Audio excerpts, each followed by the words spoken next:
김용민 브리핑 일부 뉴스 매거진.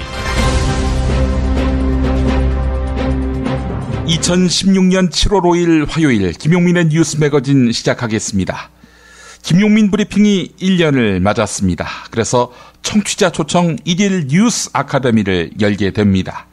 오는 7월 18일 다다음 주 월요일이 되겠죠? 오전 10시부터 서울 강북구 수유동에 있는 한신대학교 신학대학원 컨벤션홀에서 행사를 마련합니다.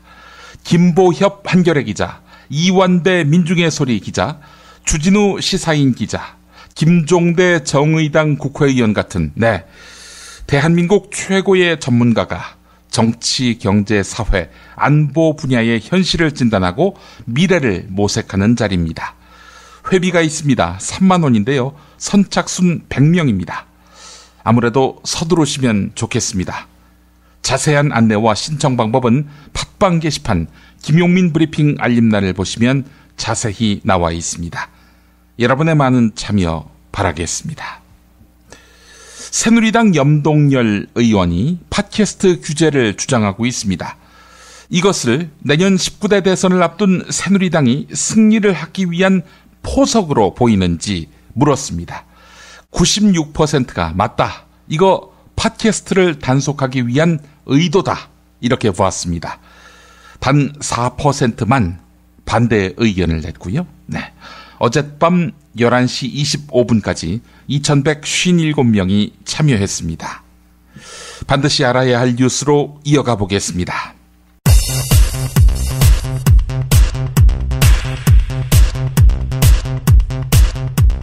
국민안전처가 재난 현장에 지급하는 응급 구호 세트에서 생리대를 빼기로 했습니다.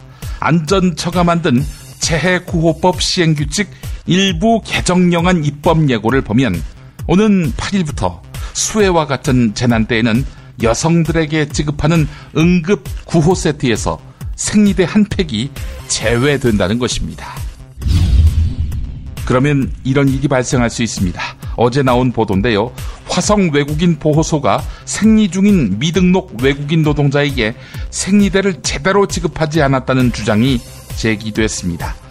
그래서 한 여성은 수건으로 생리대를 대용해야 했다 이렇게 말하기도 했습니다. 명실상부한 인권 후진국 대한민국입니다. 경찰이 현직 치안총수인 강신명 경찰청장을 정면으로 비판한 경찰대 교수부장 황운하 경무관에 대해 복무규율 위반 여부로 감찰할지를 검토하고 있습니다. 새누리당이 당윤리위원장으로 부구욱 영산대 총장을 내정했는데요. 이 사람 과거를 보니까 말이죠. 강기훈 유서대필 조작 사건 재판에 배석 판사 출신인 것으로 확인됐습니다. 윤리라는 말이 무색해집니다. 박근혜 대통령은 조선 해운 구조조정을 둘러싼 논란에 대해 정치적 공방의 대상이 돼서는 안 된다고 생각한다. 이렇게 밝혔습니다. 조선 해운 구조조정과 관련해 청와대 서별관 회의에 대한 논란이 불거지고 있지만 박근혜 대통령은 이를 정치적 공방으로 깎아내린 것입니다. 뭔들 그렇게 안 보이시겠나 싶습니다. 지난 5월 스스로 목숨을 끊은 서울 남부지검 김모 검사 사건 파문이 커지면서 김모 검사의 사법연수원 41기 동기 법조인들이 오늘 대검찰청에 철저한 진상규명과 책임자 처벌을 촉구하는 내용의 성명서를 내기로 했습니다. 41기 자치회장을 지낸 양재규 변호사가 MBN과 가진 인터뷰 일부 들어보겠습니다. 김 검사의 죽음에 관한 진상을 철저히 규명하고 그 죽음에 책임 있는 자를 엄벌할 것을 대검찰청에 촉구할 것입니다. Body movements, emotions, and sexual activity. A group of men and women. 김용민의 뉴스 매거진 광고 듣고 오겠습니다. 조광래 중고차 대표 조광래가 들려드리는 오늘의 한마디. 두 개의 화살을 갖지 마라. 두 번째 화살이 있기 때문에 첫 번째 화살에 집중하지 않게 된다.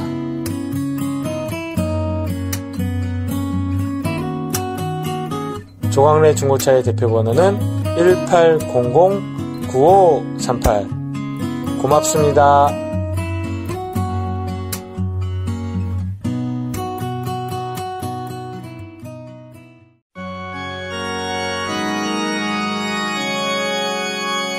거품없는 만남, 아름다운 결혼 1600-1475 클럽센트가 맺어드립니다. 고액의 선불 가입 비용을 상상하셨나요? 1600-1475 클럽센트는 만남이 성사된 경우에만 비용을 결제하는 후불제 결혼정보 회사입니다. 10년 이상 20년 경력의 베테랑 커플 매니저가 당신의 반쪽을 어떻게 찾아드리는지 믿고 맡겨보세요. 가장 행복한 만남. 그런데 비용은 절반으로. 김용민 브리핑 듣고 가입하시면 할인도 해드립니다. 포털사이트 네이버 다음에서 클럽센트를 검색하세요. 충남 금산의 넓은 인삼밭. 정성농장을 일군 농부아버지 이정열 씨. 자연은 노력한 만큼 내어준다. 그 자연의 마음을 알기에 정성농장을 더불어 일구는 아들 이성규 씨도 아버지에게 배운 것처럼 정직하고 또 성실하게. 정성농장 홍삼은 인삼 재배부터 가공 판매까지 모두 책임지고 있습니다. 그래서 대한민국 1등 품질을 자부합니다. 검색창에 정성농장 홍삼을 검색해주세요. 정성농장 홍삼. 전화문의는 010-9754-6972. 조선의 딸로서 잘하는 죄밖에 없는데. 남북 통일 만세! 새날이 올 때가 불리한 진술을 거부할 수 있습니다. 김무성 나와! 이나 민주주의를 알아, 이 새끼야!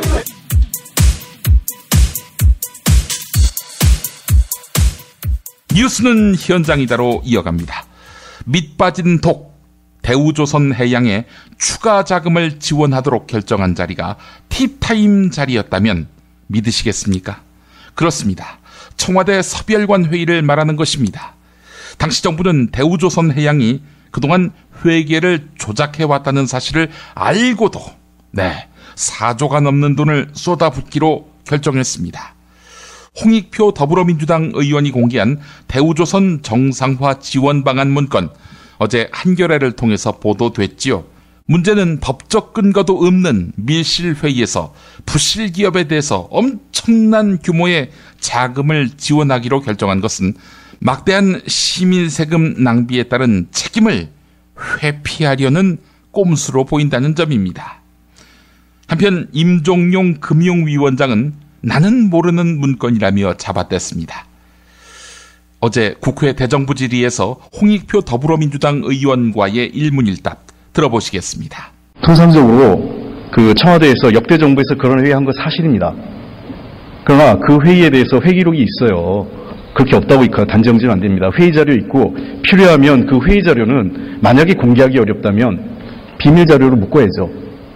사실 대비 관리도 문제지만 1급, 2급, 3급으로 묶어서 일정 기간 열람하지 못하도록 하고, 왜 이렇게 공공기록물 관리에 대해서 엄격하게 법으로 규정한다고 생각하십니까? 왜 그런다고 생각하세요? 여러 가지 정보의 관리, 또 국가 의사결정에 대한 관리가 좀 철저해야 된다는 그런 의미겠죠. 크게 보면 오늘의 여러분들이 하시는 일은 후세에게는 역사가 되는 겁니다. 그리고 오늘 한 결정에 대해서 누가 책임을 질 건지, 옳은 결정이면 옳은 결정대로, 나쁜 결정은 나쁜 결정대로 교훈이 되는 것이기 때문에 그렇습니다. 대우조선해양 정상화 지원 방안 회의 자료 일부가 공개됐는데 보셨습니까? 보도만 아침에 봤습니다. 금융위원회 해명 자료 보고 받으셨어요? 네, 그렇습니다. 이 자료가 근거 없는 자료라고 했는데 그렇게 생각하세요? 네, 제가 직접 보지도 못했거니와 출처가 명확치 않은 자료입니다. 거짓말하시면 안 됩니다.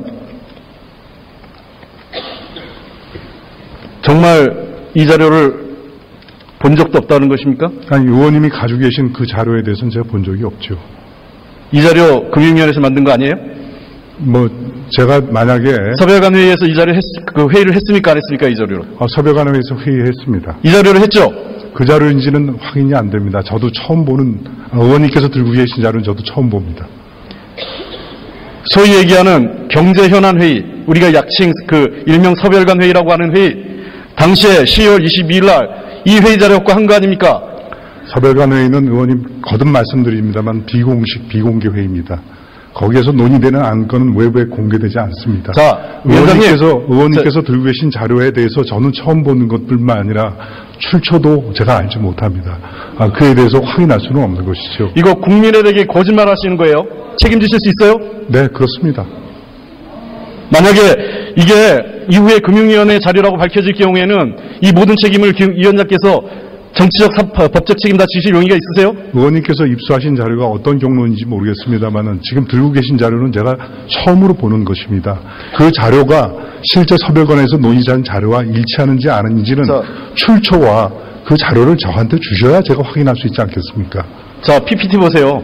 경제현안회의 10월 22일 날 2015년 10월 22일 대우조선해양 정상화 지원 방안. 다음 페이지에 보면 목차가 나옵니다. 저 목차를 보셔도 기억이 안 나세요? 네, 형식 자체는 동일하게 만들어져 있는 것 같습니다.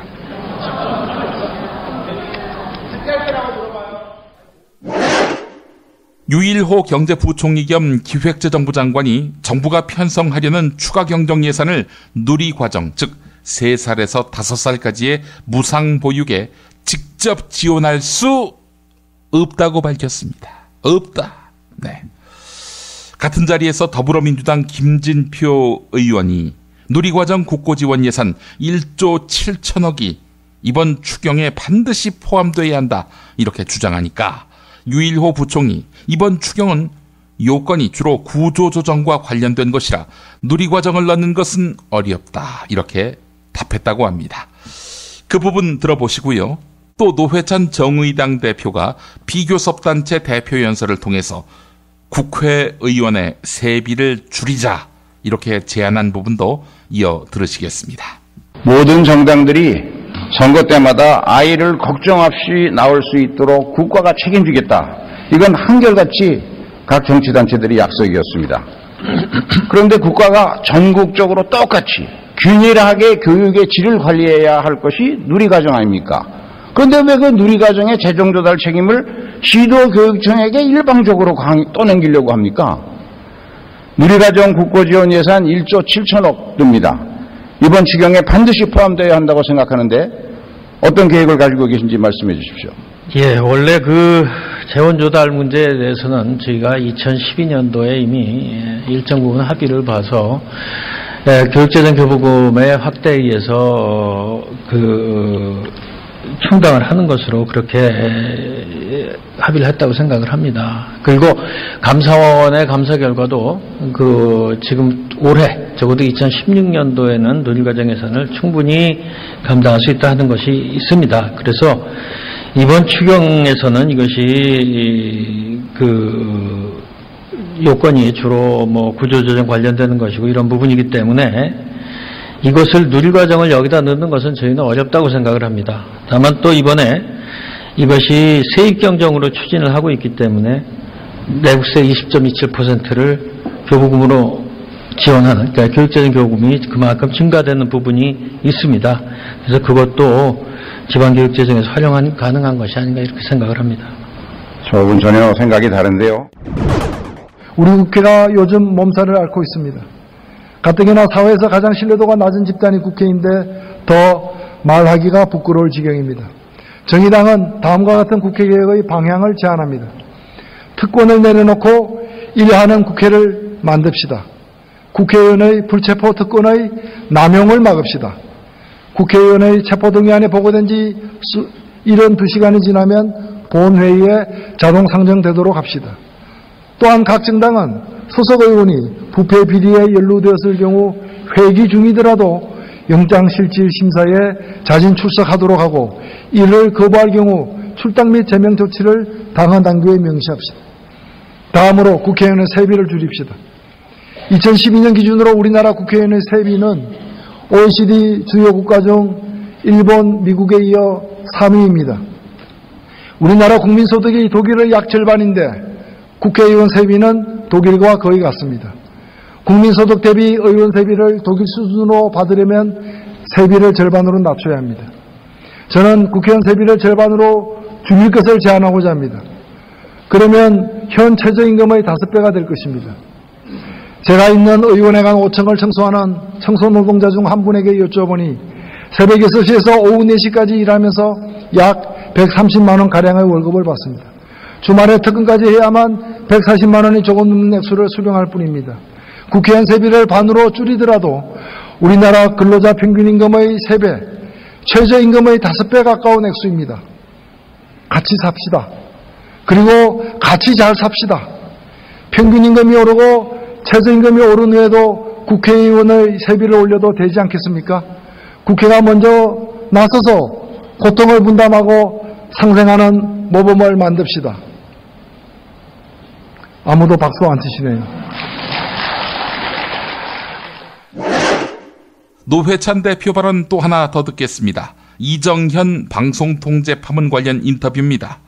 노회찬 원내대표는 CBS 라디오 김현정의 뉴스쇼와의 인터뷰에서 KBS 보도국장에게 전화해서 이거 빼라, 딴 거 넣어라 이렇게 지시한 것을 통상적인 업무로 규정하는 이정현 수석과 청와대의 태도는 큰 문제다라고 했습니다. 네, 노회찬 대표의 인터뷰. 네, 특유의 비유와 풍자도 살아있었는데요. 전관 비리에 빗댄 점 상당히 주목됐습니다. 들어보시죠. 아니요. 지금 그 KBS 보도국장에게 어떤 사람이 직접 전화를 걸어가지고 뉴스를 갖다가 말은 이제 간청하는 식으로 했습니다만은 그 뉴스 내용에 대해서 11시 뉴스에서는 빼라. 다음 9시 뉴스에 보도된 내용을 가지고 2시간 후 뉴스에서 넣어라 빼라라고 얘기할 수 있는 사람이 대한민국에 몇 명이 되겠습니까? 일반인들은 전화도 못 걸 거 아닙니까? 감히 그런 얘기도 못 하는 거죠. 청와대 홍보수석이니까 얘기하는 거예요. 근데 이정현 수석은 또 개인적으로 친해서 원래 전화도 자주 하던 사이다. 이렇게 얘기 또 하시던데요. 아니, 개인적으로 친하다고 그러면 판사한테 어떤 정관 변호사가 현직 판사가 개인적으로 친하다고 전화 걸어가지고 이번에 구속된 그 비자 좀 빼줘. 내가 이렇게 사정하는데 친구 얼굴을 봐서도 좀 빼줘. 이거 막 부드럽게 얘기한다고 해서 그것이 그냥 하소연한 거겠습니까? 한 번만 살려줘. 부드럽게 얘기하면 그게 압력이 아니고 범법이 아니냐 이 말씀이세요. 그렇죠. 아니 그 정관 변호사가 판사에게 친구인 판사에게 전화 걸어가지고 나 한 번만 살려줘. 이 보통 건이 아니야. 그리고 죄가 있다고 하는데 그건 좀 오해야. 뭐 이런 식으로 한 10여 분을 갖다가 전화를 하면서 하소연하면은 그걸 갖다가 그냥 하소연으로 보겠습니까? 아니면은 사법부의 판단에, 재판에 이게 독립성을 갖다가 깨치고 피한 행위로 보겠습니까? 하소연으로 볼 수 없다. 그런데 어쨌든 그 얘기를 했을 때 보도국장이 이걸 듣지 않지 않았느냐. 결국은 제대로 빠지지 않았다. 그 문제의 기사가. 그것은 이 규제나 간섭이 없었기 때문에 다른 게 아니고요. 그러니까 규제나 방송 편성에 대한 규제나 간섭이 아니었기 때문에 막아낸 게 아니고 요구 자체가 워낙에 터무니없는 거였던 거죠. 요구 자체가 사고 일어나고 나흘째가 되는 날이었는데 그날 저녁이 그때는 온 국민이 그리고 모든 방송이 하루 종일 그 해경의 문제점 초기 구조활동의 문제점을 갖다가 찾아봐서 얘기하고 있을 때였어요. 이재정 경기도 교육감이 2017년도부터 자율학습을 전면 폐지하겠다고 선언했습니다. 학교 민주주의와 9시 등교의 실천, 상벌점제 폐지, 학교 자치회의 강화라는 사전 정지 작업을 거쳐서 야간 자율학습 폐지로 이어오게 된 것 아닙니까? 네, 이재정 교육감은 대안 프로그램도 제시했는데요. 수도권 각 대학들과 연계하는 예비대학 교육과정입니다. 하지만 야간 자율학습 폐지, 과연 섣부른 정책은 아닐지 염려하는 시각 또한 적지 않습니다. 이와 관련한 KBS 1라디오 안녕하십니까 홍지명입니다와의 인터뷰에서 이재정 교육감 어떻게 설명했는지 들어보시겠습니다. 그러면 폐지하면 없애면 이 학생들은 야간 자율학습을 하던 학생들은 어디로 가야 됩니까? 그래서 저희가 이 야간 자율학습을 대체할 수 있는 대체 프로그램을 그동안 준비를 해와가지고 하나에는 대학과 우리가 연계를 해서 대학에서 그 예비대학 같은 걸 좀 해서 학생들이 호기심이 있고 교과와 연계할 수 있는 그런 어떤 여러 분야들, 가령 네. 인문학 분야라든가, 또는 예술 분야라든가, 이 요즘에 뜨고 있는 인공지능과 같은 IT 분야라든가, 예. 이 자연과학 분야의 강의를 좀 해주면 저녁 7시부터 9시까지 하면 이것이 학생들이 좀 자율적으로 선택할 수 있지 않겠느냐, 이런 생각이고요. 네. 또 이런 공부를 하게 되면 논리적 사고도 생기고, 예. 이 발표력도 생길 수가 있고, 이 에세이 같은 걸 쓰게 되면 문장 쓰는 훈련도 돼서 네. 오히려 대학 입시에 여러 가지 도움이 된다고 저는 판단하는 거죠. 네. 학부모들의 의견 좀 들어보셨습니까? 학부모들의 의견도 제가 지금 8차례 학부모 간담회를 하면서 예. 계속 들어가고 있는 중인데요. 되게 긍정적입니다. 네. 네. 자, 그런데 밤늦게까지 학생들을 학교에 또 공부에 잡아놓는다는 게 바람직한 일이 아니라는 건 맞지만 학부모들이 몇 가지 걱정을 하시는 듯해요. 예를 들어서 지금까지도 형편이 안 돼서 그나마 야간 자율학습에다가 학생들을 맡겨놓았는데 이것까지 없어진다고 하면 없는 형편에 그러면 또 독서실을 보내야 되느냐, 학원 보내야 되느냐, 이런 걱정들을 현실적으로 할 수밖에 없지 않겠습니까? 아까 말씀드린 바와 같이 저희가 이제 대학에 예비대학을 만드는 거 이외에 예. 마을교육해서 그 지방자치단체와 연계를 해가지고 네. 가령 공공도서관을 활용하는 어떤 방안을 마련한다든가 저희들이 지금 하고 있는 꿈의 학교 프로그램을 한다든가 네. 이런 방법을 해서 학생들이 자율적으로 학습 동아리를 만들면 또 동네에서 그런 걸 할 수 있도록 도와준다는 거죠. 예. 저희가 뭐 이 프로그램을 그냥 없애는 것만이 아니고 네. 충분히 대체할 수 있는 여러 분야를 저희가 제공을 해서 학생들이 오히려 선택을 함으로 해서 자기를 완성시켜 나가는 예. 그런 과정을 만들어 주려고 합니다. 예, 예비대학을 만들어서 나름 네. 뭐 전인교육, 교양을 이렇게 가르쳐 주는 것, 이런 것도 좋겠지만 문제는 너도 나도 나 다 대학 입시에 대한 이런 경쟁을 하는 마당에 그 학부모들 생각에는 혹시 우리 아이만 공부가 좀 떨어지지 않을까 하는 걱정을 할 수밖에 없을 텐데 이런 부분을 어떻게 좀 도와드릴 수 있겠습니까? 그렇지 않다고 생각합니다. 저희가 이 설명을 다 하면요. 예. 학부모들이 만족스럽게 생각을 하시는데요. 예를 들면 대학의 예비대학이라는 것도 그 논리학이라든가 철학이라든가 예. 인문학적 소양을 좀 더 높일 수 있는 공부의 기회가 되면 예. 또 하나는 대학에서 제공하는 전공 분야에 대한 어떤 이런 오리엔테이션 같은 그런 프로그램을 제공하게 되면 오히려 학생들이 자기 진로가 어느 거에 맞느냐 네. 하는 걸 미리 정할 수도 있는 과정이 되고요. 예. 더군다나 현재 그 IT나 컴퓨터나 화학이나 생물 같은 그런 분야, 학교에서 제대로 강의를 못 해주는 분야에 대한 것도 관심 있는 학생들은 선택해서 할 수 있을 거고요. 예. 미술이나 음악 같은 그 사교육비가 많이 들어가는 분야는 오히려 대학에서 그런 예술 분야를 공부함으로 해서 자기 분야를 더 개척해 나갈 수도 있을 거고요. 예. 문제는 그 홍 선생님 지금 학생들이요. 예. 자기가 어느 진로가 맞는지 잘 판단을 못하고 있는 경우가 너무 많아요. 그런 경우. 서울중앙지법이 지난해 11월 민중총궐기를 주도한 혐의로 한상균 민주노총 위원장에게 징역 5년을 선고했습니다. 민주노총은 이번 선고가 정치보복 공안탄압 유죄 판결이라며 강력하게 반발했습니다. 이번 판결은 민주인권 노동을 짓밟은 판결로 기록될 것이다. 이렇게 비판했습니다. 아널드 팡 국제 엠네스티 동아시아 담당 조사관은 이번 선고는 앞으로 집회를 개최할 주최자들을 단념시켜서 평화적 집회의 자유에 대한 권리를 위축시키는 효과를 가져온다. 한상균 위원장에 대한 유죄 판결은 부당하며 부끄러운 일이다. 이렇게 논평했습니다. 서울중앙지법 앞에서 있은 민주노총의 성명 들어보시겠습니다. 한상균 위원장에 대한 중형 선고를 강력히 규탄한다. 정권에 미친 칼춤을 멈춰 세울 한가닥 사법 정의를 기대했건만 헛된 기대가 되었다.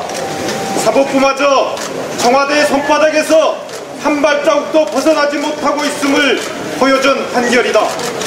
오늘 판결은 정권을 우러러 민주화 인권, 노동을 짓밟은 판결로 기록될 것이다.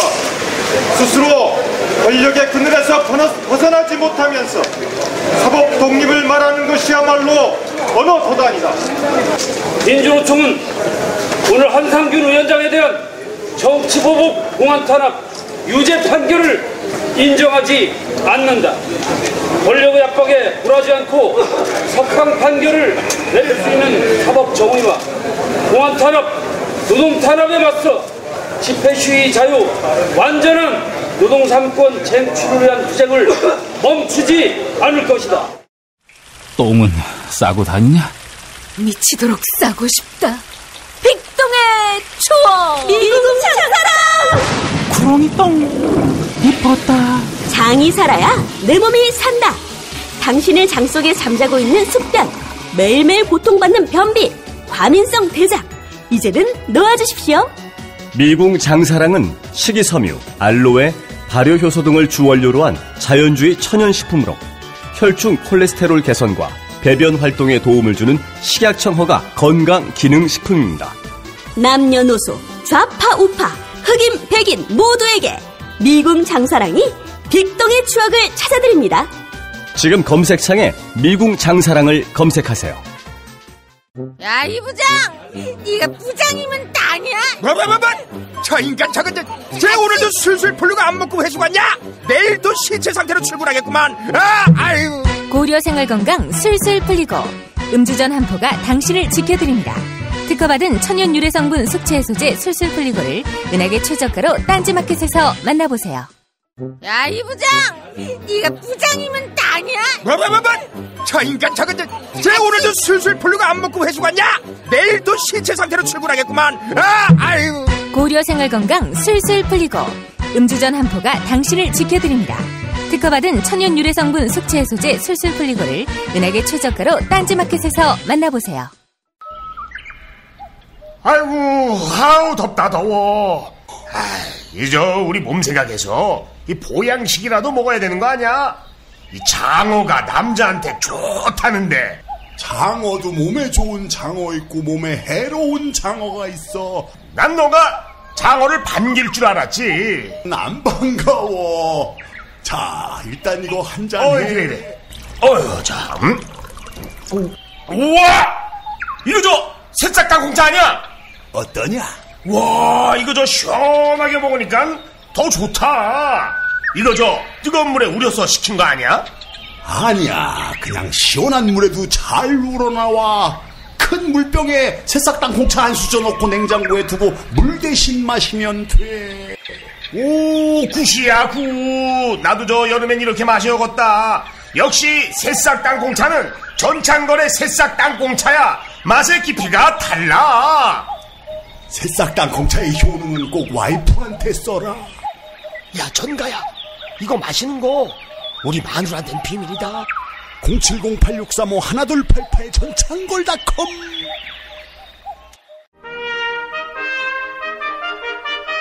피 튀기며 박학다식을 뽐내는 퀴즈, 피박 퀴즈.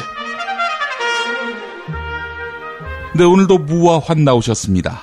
안녕하십니까. 보수 정권을 원하십니까? 정통 보수 정당의 적자인 무 인사드립니다. 그런데 진보 정권을 원하신다고요? 제1야당의 대표보다 더 진보적인 무 인사드립니다. 어제 중앙일보를 보니까 인보다 더 진보적인 정치인으로 무가 거론되다군.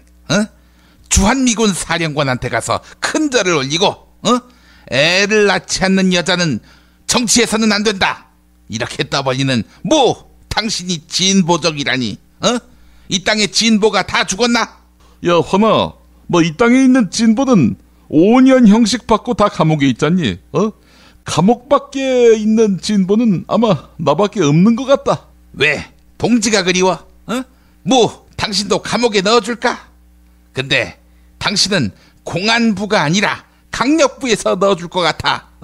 마약 수사를 거기서 하잖아. 사상 최초의 진보 마약쟁이. 죽으라고, 이 새끼가.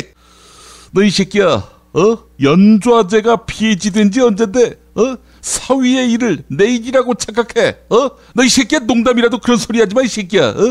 죽는 수가 있어. 연좌제라. 그런 식으로 얘기하자면 동생, 딸 딸을 비서시킨 서영교를 비난하면 안 되지. 어? 왜 동생 또 딸이라고 해서 불이익을 당해야 하는 거지? 새끼야, 그게 같아, 이 새끼야. 어? 뭐 일자리가 없는 시대에 엄마 또는 누나의 영향력 아래에서 호의호식한 거 아니야. 이 만약 아버지가 부자라서 금수저를 물고 태어나서 일생을 편하게 살면, 그러니까 부를 대물림하면 그것도 문제겠구만. 뭐 당연하지. 북한 김정은이 봐, 뒤룩뒤룩 살쪄가지고. 이 북한 김정은까지 갈 거 뭐 있나? 뭐 당신만 보면 알 수 있지. 나는 뒤룩뒤룩 살쪘다는 말까지는 안 할게. 죽으라고, 이 새끼가. 야, 화나, 네 아들 딸은 뭐 그런 소리 안 듣고 다니게 해라. 닥치라고. 다 자기 실력으로 좋은 회사에 취업한 거야. 뭐 수진지만이란 말 알아? 뭐 수진지만? 아니, 배용준이 부인 수진하고 청와대 누나 동생인 지만을 왜 엮어? 나이도 맥락도 다른데. 당신의 그 무식함을 지적하기 위함이지. 사람의 도리를 지키면 뜻이 가득 차고, 즉 수진, 군자의 도를 지키면 뜻이 편안해진다. 지만 이 뜻도 몰라? 어디 갖다 붙일 데가 없어가지고 당신 같은 사람한테 진보라는 딱지를 갖다 붙여. 야, 내가 언제 진보로 불러달라고 했냐, 이 새끼야. 진보의 지읒자도 싫어하는 새누리당에서 그런 진보 꼬리표가 마냥 좋은 줄 알아, 이 새끼야? 뭐 하여간 살다 보니까 내가 진보가 되는 날도 오는구나. 오래 살고 볼 일이다. 야, 화나, 근데 니네 친박 이주영이가 총선 패배에 책임 있는 사람들은 자숙하라, 이렇게 말하더라고. 하늘을 보고 땅을 보고 수중 카메라로 찍어도 드론으로 찍어도 이주영이가 말한 총선 패배 책임자는 바로 너 아니니? 야, 그러면 너 친박 좌장, 권력 실세 맞아? 이주영이한테 씹히고 말이야. 닥치라고. 이것만 보더라도 친박에 보스가 없다. 친박은 민주적이다. 이걸 입증하는 거 아니겠어? 허허, 이 새끼 지랄을 하고 있어. 야, 친박 내부에서는 니네 누나만 보스잖아. 뭐 내도 친박 좌장 하려다가 니네 누나가 우리 친박에는 좌장은 물론이고 우장, 12지장, 막장, 된장도 없습니다. 뭐 이렇게 나를 대놓고 디스하지 않았어? 야, 그나저나 꼴이 우습다. 친박 인사가 또 다른 친박인 너한테 총선 패배 책임을 지라고 하니 말이야. 이주영이가 해양수산부 장관을 하면서 세월호 수습하느라고 면도도 못하고 팽목항에서 개고생을 했잖아. 뭔가 정신적인 트라우마에서 벗어나지 못한 것 같아. 저래가지고 탕을 지휘할 수 있겠나?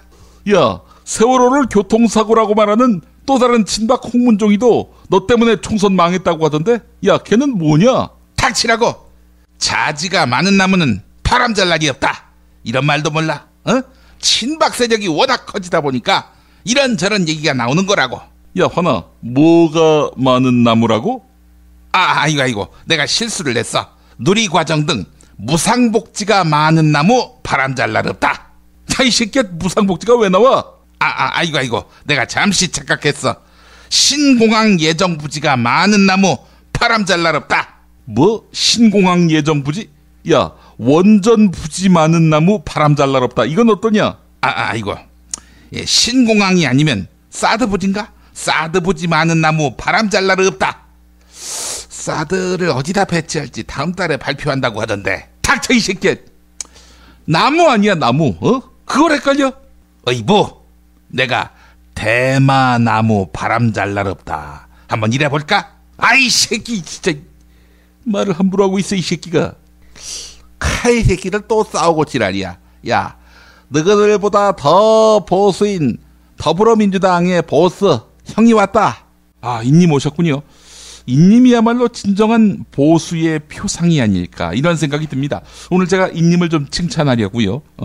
인님은 보수면서도 경제민주화를 주장하시는 이 강단 있는 원칙주의자 아닙니까? 이 똥보 새끼가 왜 이래? 이 새끼 비가 많이 오니까 제정신으로 돌아온 거야? 원칙주의자 맞지요? 영감님의 원칙은 우리가 감히 따라갈 수가 없지. 뇌물 남들은 몇십억 몇백억 받아 처먹을 때 대우조선의 차장급은 180억을 삥땅 치는 마당에 우리 영감님은 서탈하게 동화은행으로부터 2억만 받으셨잖아. 2억. 2억 그 이상은 목에 칼이 들어와도 안 받으시는 분이지. 이건 거의 안빈 낙도라고 봐야 되겠지. 아이, 이 씨발 새끼들 이렇게 죽으려고 이 새끼들이 어디서 나에 대한 인격적인 모독을 서슴지 않는 거야 이 새끼들아. 너 이 새끼들 자꾸 나를 양지를 쫓는 인간 이러고 있는데 그게 맞는다고 쳐보자고. 니들이 내년부터는 야당을 한다는 얘기야. 나는 안 되는 당은 추워도 안 가거든. 아니, 그러다가 문재인이 대통령이 되면요? 그랬을 적에는, 아이, 씨발, 그때는 할 수 없지. 내 팔을 거는 수밖에 없지. 내 팔을, 내 다리는 못 걸겠고. 이님은 여전히 문재인 전 대표가 미우세요? 야, 밉다니. 너는 파리가 밉냐? 파리는 잡을 뿐이야. 미운 감정이 어딨어? 하여간 곧 귀국한다고 하는데 들어와서 또 나를 흔든다거나 또는 그 끈앞풀들이 나를 가지고 인격적으로 모독할 시에는요. 어쩌시게요? 당내에 노무현 정부 청와대 비서 출신 인사만 20명이 넘는데 그 사람들만 해도 원내 교섭단체 구성이 가능해요. 그렇게 모독할 시에는 일단 참지 하지만 또 모독할 시에는 어찌하시게요? 당내에 친문재인이 60%가 넘는다. 이런 분류표도 나왔는데 그럴 적에는 또 참아야지 그런데 또 모독할 시에는 어떻게 하시게요? 탈당하시게요? 그럼 자동 의원직 상실인데 그러면 정계 은퇴를 해야지요. 아니, 어디서 누가 인님을 팔 벌려 기다리겠어요? 아이 씨발, 저 씨발 똥보 새끼, 너 이 새끼 술자리 안 가는 이유가 술 안 마시는 것도 있지만 술 먹으러 가서 술을 마셔야지. 소세지 볶음을 시켜, 계란탕을 시켜, 찌개를 시켜. 몇만 원이 나가요. 이 똥보 새끼하고 술을 마시면은 술은 안 마시면서 안주는 다 휩쓴단 말이지. 그리고 네가 또 돈 내는 것도 아니잖아. 아이 씨발, 인간 음식물 쓰레기통 다 빨아들여 이 씨발 새끼가. 너 이 새끼 옆 테이블에 소세지 남은 거 있으면 남몰래 처먹지 이 새끼야. 누가 볼까봐. 그만하세요. 그게 퀴즈하고 무슨 상관이 있습니까? 너 이 새끼 네 고추가 발이라며? 발. 발 크기의 고추요? 제가 280 신발을 신는데 제 고추가 크다고 보시는 거군요. 근데 굳이 얘기를 안 하셔도 다 아는 거 아닌가요? 아니, 발고추, 즉 풋고추. 그만하세요. 언제까지 이런 말장난을 하실 겁니까? 이 새끼, 할 말이 없으니까 이 새끼가. 자, 오늘 문제를 드리도록 할게요. 신현희 강남구청장 등 서울 강남구 주민 48명이 현대자동차가 신사옥을 조성하는 대가로 서울시에다 내는 공공기여금 1조 7천억 이거를 딴 구에는 못 쓰게 하고 강남구에만 쓸 수 있도록 해달라 이렇게 소송을 냈었어요. 근데 법원이 각하했다고 하더라고. 각하하고 오늘의 정답인 이거는 모든 재판에서 소송을 거절당한다. 그런 의미에서는 같은 의미지만은 하지만 각하는 소송 요건이 모두 충족되지 않았거나 하여간 재판거리도 안 되는 것이라서 킬 시키는 것을 의미하고 오늘의 정답인 이거는 소송에 필요한 형식적 요건은 갖췄지만 재판에서 소송을 제기한 소송 당사자의 주장이 타당하지 않아서 주장을 배척하는 판단을 말하지요. 그러니까 각하는 재판에 가지조차 못하는 것이고, 그리고 오늘의 정답인 이거 같은 경우에는 재판까지는 가는데 재판에서 킬되는 걸 말하는 거겠죠. 자, 각하 말고 이거는 무엇일까? 오늘의 문제라고 봐요. 예, 정답. 네, 환빨랐습니다. 저도 사실 각하하고 오늘의 정답인 이거하고 많이 헷갈렸습니다. 왜 그걸 헷갈려? 각하와 의미가 비슷하지만 다른 거. 정답. 허언증 환자. 각하가 그 각하가 아닌데.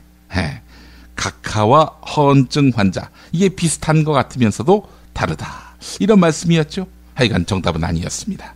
너 누나한테 조인트 맞겠구나. 이 새끼. 어떻게 보면 우리 환희가 너무 귀여워. 자, 서회자, 바로 정답 가자. 각하와 별 차이가 없는 거다, 이거 아니냐? 정답, 십상시. 아니, 십상시라니요? 뭐 걔네들이 각하 대신 국정 운영을 한다는 설이 있어. 각하와 닮은 듯 다른 인간들, 십상시 아니야? 아니었습니다. 오늘도 정답은 애청자 여러분의 몫입니다. 반드시 정답 이메일 사연 남겨주시기 바랍니다. 이메일을 빠뜨리는 분들이 많이 계십니다. 2016년 대한민국 대학 재학생 10,000명에게 물어봤습니다. 대학에 가는 이유가 무엇인가? 1위 34.3%가 꼽은 취업, 2위 학벌이 필요해서 21.8%, 대학을 가는 이유도 취업, 대학 존재의 이유도 취업. 그러나 이들이 꿈꾸는 대학은 취업이 아니었습니다. 대학 재학생 10,000명에게 다시 물어봤습니다. 50년 후에도 대학 평가가 필요하다면 무엇으로 평가해야 할 것인가? 그러니까 대학의 진정한 가치는 무엇인가라고 물어봤는데 1위 교수와 학생의 관계, 2위 학문적 탁월성, 3위 대학의 사회적 기여도, 4위 교육 프로그램의 창의성, 5위 인간교육, 취업은요 11위였습니다. 학생에게 임금을이란 책의 저자 구리하라 야스시 씨는 말합니다.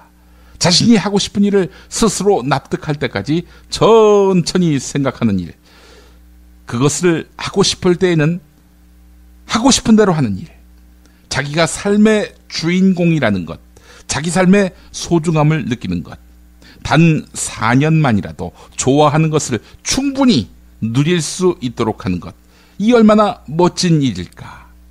네, 당연히 그 후에 4년 후에 오는 시간은 전혀 다른 삶이 될 것이다.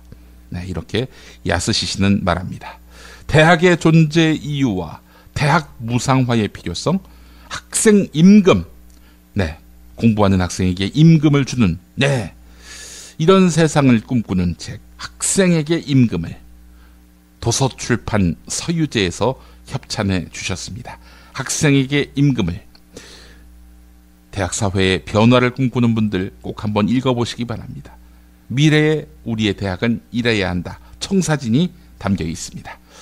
자, 지난 시간 정답자 한 분 골랐습니다. 플러스맨 투투님, 이분도 역시 이메일을 남기지 않으셨습니다. 무슨 수로 제가 이 책을 보내드릴 수 있을까요?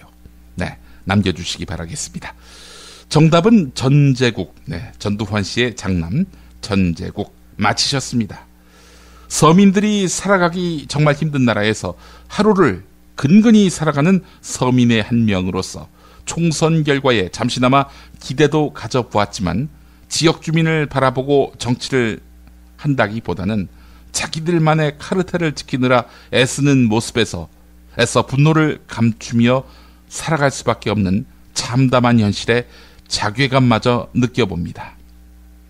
그렇다고 포기하기에는 우리 다음 세대가 그 모든 짐을 감당할 수밖에 없는 사회 시스템이 존재하는 현실, 이 현실에서 노예의 삶을 벗어날 수 없는 이 구조만큼은 꼭 해결해야 한다고 생각해 봅니다.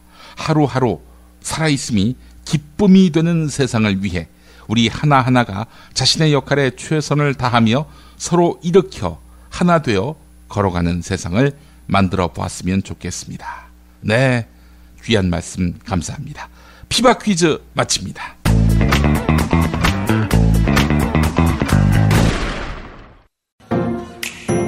김치가 다 같은 것 같죠? 아니요, 이담채는 진짜 다르죠. 겨울 전라도, 여름 강원도, 봄 가을 충청도 최고의 배추만 골라와야지요. 소금 영광에서 직송된 최고의 국산 천점이 기본 아닌가요? 아, 고춧가루와 파, 마늘 괴산 영천에서 건강한 놈들만 가져와야 해요. 우와, 재료가 반이라고 하던데 역시 이담채네요. 그런데 어떻게 담가야 이담채 김치 맛이 나요? 아유, 이거 비밀인데 다시마에 표고버섯, 양파, 멸치를 넣고 우려낸 육수에다가 온갖 재료를 잘 버무리고 2달 동안 저온 숙성한 양념을 써야 해요. 근데 흉내내봐야 소용없어. 30년 연구한 레시피에 30년 김치만 만든 손맛을 따라갈 수 있겠슈? 이담채 김치. 안내와 주문은 검색창에 이담채를 입력하세요. 전화는 1544-4586 1544-4586. 서울, 경기, 인천 지역의 신축 빌라 정보 빌라타임즈 하나면 됩니다. 현장 나와주세요. 네, 여기는 새로 오픈한 현장입니다. 여기만이 아니라 분양 마감 현장이라면 빌라타임즈의 레이더를 피할 수 없습니다. 빌라타임즈 정보는 알찹니까? 당연합니다. 현장에서 직접 촬영한 퀄리티 높은 사진 여러 장이다. 지도 서비스, 무료 투어 서비스, 무료 상담 서비스까지. 빌라타임즈 짱이죠? 그러다 허위 매물 걸리면요? 포상금 100만 원 약속합니다. 수도권 빌라에 관한 정직한 정보를 모았습니다. 빌라타임즈. 인터넷에서 만나세요. 자고 일어나면 머리가 아프고 혈압도 올라있고 코 고는 건 갈수록 더 심해지니 걱정이야. 이런 고민 코골이 제로로 한 방에 해결하세요. 부담 없는 가격, 탁월한 효과 자신합니다. 기억력 감퇴, 우울증, 합병증, 치매, 돌연사. 코골이가 심해지면 걱정하셔야 합니다. 하지만 질을 포기하지 마세요. 코골이 제로, 코골이 제로에 답이 있답니다. 신제품 코골이 제로는 코골이 19의 업그레이드 버전입니다. 신제품도 구입하실 기존 구매자분들은 010-3790-0783 010-3790-0783 문자로 주문하세요. 보다 저렴한 가격에 드립니다. 검색창에서 코골이 제로, 코골이 제로를 입력하세요. 박근혜 왜 저러지? 문재인, 김무성, 안철수는 또 왜 저러지? 뉴스로는 알 수 없는 진짜 정치 현장 이야기. 한겨레 정치팀 기자들이 취재 수첩을 낱낱이 공개합니다. 본격 정치관찰 팟캐스트. 언니가 보고 있다. 팟빵에서 언니를 검색하세요. 정치 한 건에서 시간입니다. 오늘은 한겨레 정치팀 정치바의 김원철 기자와 함께합니다. 김원철 기자님. 네, 안녕하세요. 네, 어제 정치바가 7월 PT쇼를 열었지요. 세월호를 이슈로 한 행사로 알고 있는데요. 어떻습니까? 네, 그렇습니다. 홍대 미디어 카페 후에서 아주 성황리에 그 세월호 특조위 관계자 그리고 박주민 의원 그리고 가족분 한 분 모시고 많은 얘기를 나눴습니다. 최근에 세월호 관련해서 여러 변수들이 돌출하고 있는데요. 그리고 정부가 일방적으로 세월호 특조위를 문 닫게 하려고 길을 쓰고 있고요. 예. 그래서 더욱 의미가 특별한 자리가 아니었을까 생각이 듭니다. 예. 네, 그런 맥락에서 은폐할 목적으로 세월호 특조위를 무산시킨 것일 수도 있겠죠.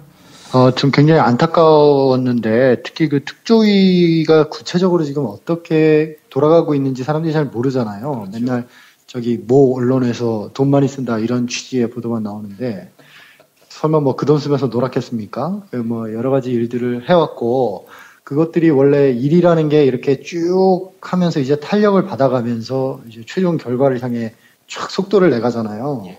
지금이 딱 그런 단계라는 거예요. 그래서 조금만 더 하면 물론 뭐 그 조금이란 것이 뭐 한두 달을 얘기하는 건 아니지만 이제 막 탄력이 붙어서 진상규명을 향해서 속도를 내가고 있는 이 와중이라 너무 안타까워들 하시고 거기 특조위에 계신 사명감을 갖고 들어가 계신 그 별정직 공무원분들도 굉장히 안타까워하시고 그런 상황이라고 얘기를 들었습니다. 가해자들이 생사 여탈권을 쥔 세월호 진상규명. 네, 이 문제는 차후에 또 다루도록 하겠습니다. 예. 자, 더불어민주당 상황 전당대회가 한 달여 앞으로 다가왔는데 어떻게 돌아가고 있습니까? 좀 재미없게 돌아가다가 조금 새로운 움직임들이 서서히 포착되고 있습니다. 너무 재미가 없었던 거죠. 자기들이 보기에도.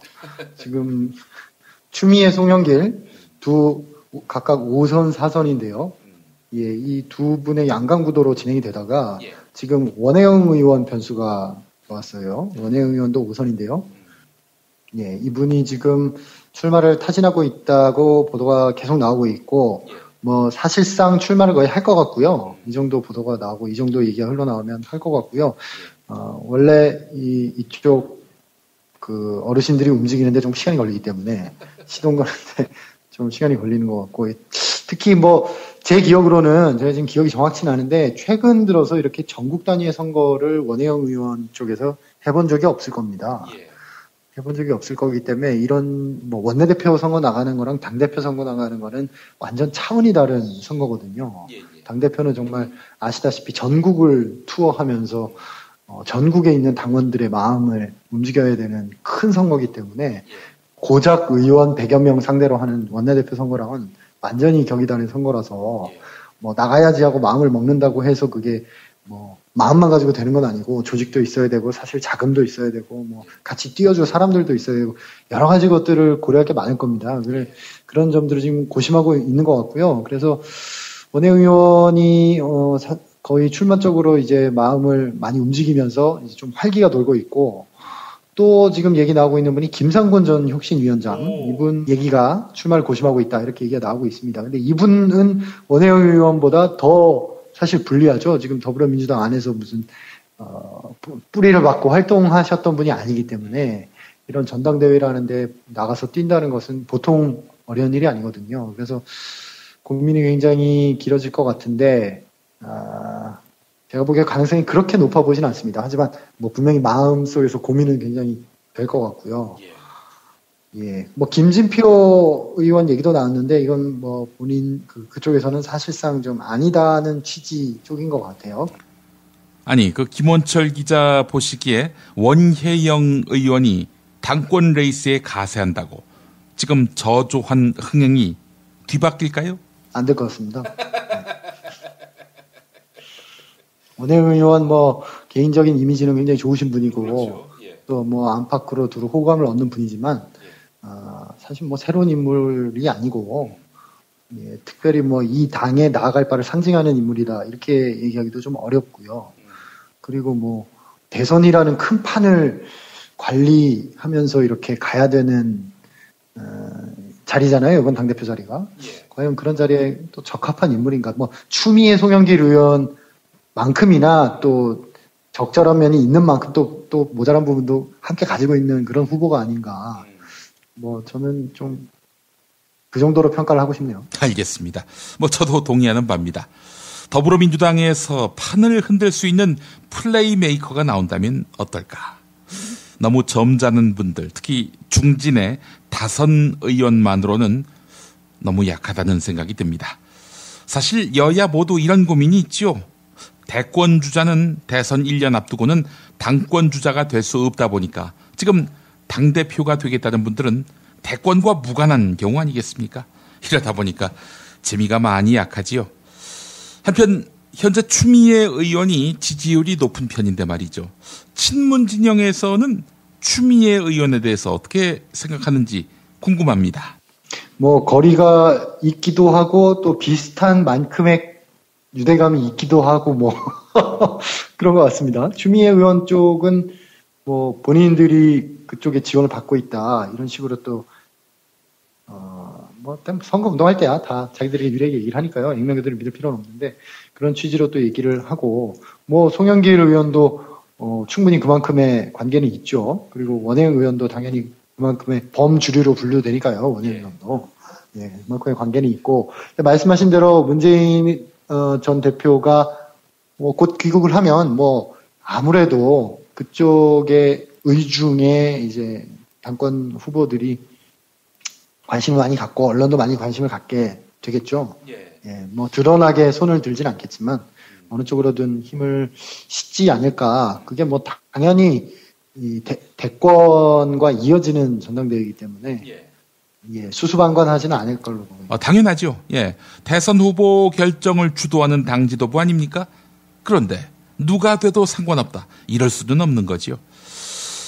사실 추미애 의원에 대해서는 문재인 전 대표와 그리 가깝지 않은 친문의 경우는 추미애도 좋다 이러는 반면에 문재인 전 대표와 가까운, 그러니까 로열티가 큰 친문 같은 경우 추미애 의원을 깨름직해 한다는 그런 지적도 있습니다만은. 추미애 의원 같은 경우에는 굉장히 유명한 일화가 있었죠. 그 환노위원장 할 때, 그때가 18대 때인가요?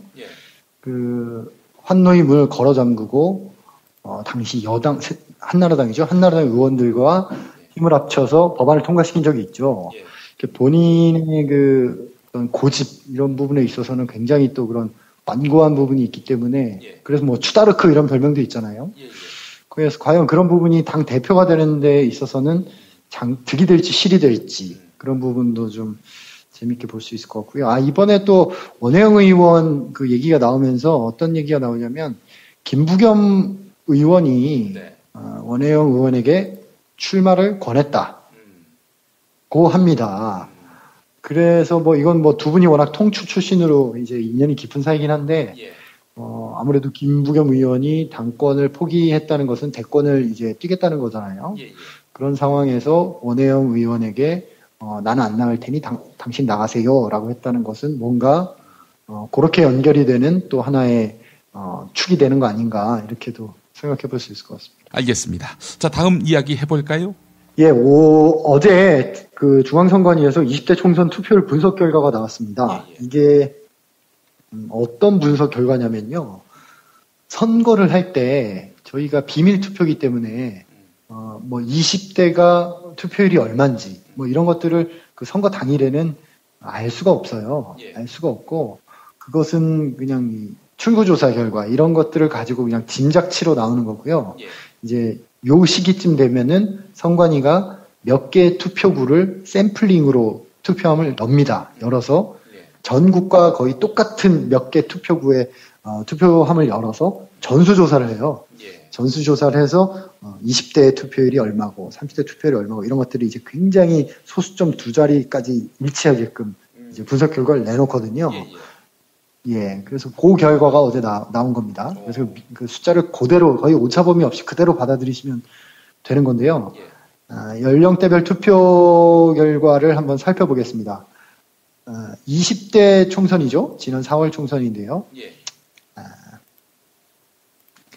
2030, 그러니까 19살 포함해서 30대까지 차지하는 비중이 35.5%, 60대 이상은 23.5%였어요. 그러니까 아무래도 젊은 층이 더 많았다는 거죠.